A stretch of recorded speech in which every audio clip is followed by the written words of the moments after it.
Today, we are talking about finance. But we're not starting with Wall Street or crypto. Nope. We are going way, way back to the very beginning. We're going to uncover where money, banking, and even accounting really came from.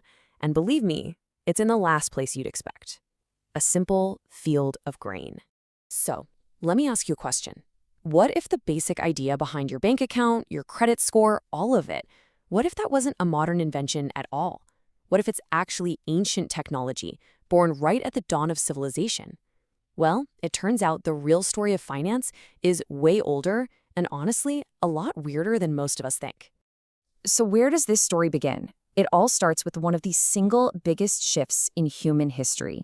And it all boils down to a really simple but totally game-changing concept: having leftovers. See, for almost all of human history, we were hunter-gatherers. It was simple. You found food, you ate it. There was no hoarding a ton of stuff because you were always on the move. But then the agricultural revolution changed literally everything. For the first time ever, people could grow way more food than they needed to eat right away. They had a surplus. And this surplus of grain created a whole new set of problems, right? How do you store it all? How do you keep track of it? And maybe most importantly, who decides who gets what? To solve this big new problem of too much stuff, early societies in the Fertile Crescent came up with a brilliant institution. It didn't have a marble lobby or a drive-through ATM, but it did something that should sound very, very familiar. What they did was build these huge central granaries, and they were often run by the new centers of power, the temples in big cities like Uruk. A farmer could bring their grain and deposit it there for safekeeping, and in return, the temple would take custody of that asset.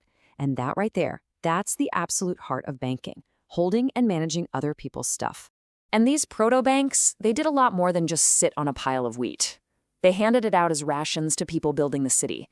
They served as a safety net to prevent famine, and critically, they became the central database for all economic information. They knew who put what in and who was owed what. I mean, sound familiar? Okay, so you've got this central bank that's full of grain. But that immediately creates the next giant hurdle. How in the world do you keep track of it all? This is such a critical moment. Once a farmer's grain goes into the granary, it's just part of one giant pile. How is a temple administrator supposed to remember that your 10 bushels are in there, along with grain from hundreds of other families? Just trying to remember it all, that becomes impossible when you're dealing with that kind of scale. They needed a new technology. And the solution they came up with was this incredible step-by-step evolution in thinking. It started so simply. First, you take a real thing, like a measure of grain, and you represent it with a little clay token. Okay, simple enough. Then, to make a contract, you'd seal a bunch of these tokens inside a clay envelope, a ball called a bulla. But wait, how do you know what's inside without smashing it? Well, you could press the tokens into the wet clay on the outside before you seal it up, and that's when they had the light bulb moment. Wait a minute, you don't even need the tokens on the inside anymore. The marks on the outside are the record. And just like that, those impressions became the world's very first writing system. This was it. This was the tipping point. For the very first time, an economic promise was taken out of the flawed, forgetful human brain and put onto a durable, external thing, a ledger. This one idea completely changed the rules of trust, debt, and power forever.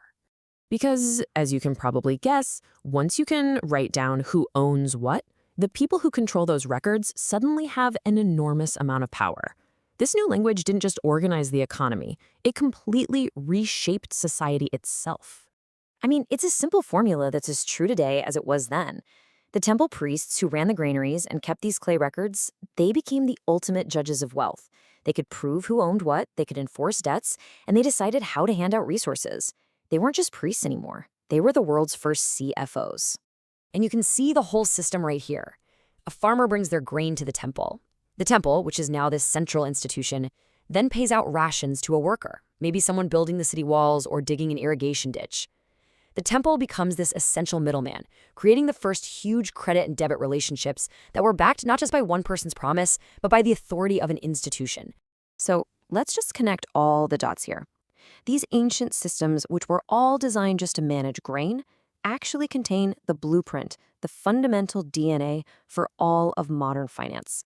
Just think about it for a second. They invented accounting to manage assets and storage. They created abstraction, this idea that a symbol can stand in for a real thing. They made a unit of account, using a standard measure of grain to compare the value of totally different things, like a goat versus a jar of oil. And they wrote down debt on ledgers. These are the absolute pillars that our entire global financial system is still built on today. And what's so cool is that we have actual physical proof of this. Archaeologists digging in Uruk have found thousands and thousands of these kind of crude, mass-produced clay bowls. And they're all the same standard size. The leading theory? They were used to measure out and distribute daily grain rations to workers. This is, for all intents and purposes, the world's very first standardized paycheck. And here's another amazing little detail. Some of the oldest proto-cuneiform tablets we've ever found, they're not epic poems about heroes or lists of laws from a king. They're boring administrative records. In fact, one of the most famous ones is basically just a receipt detailing who got what in their beer rations.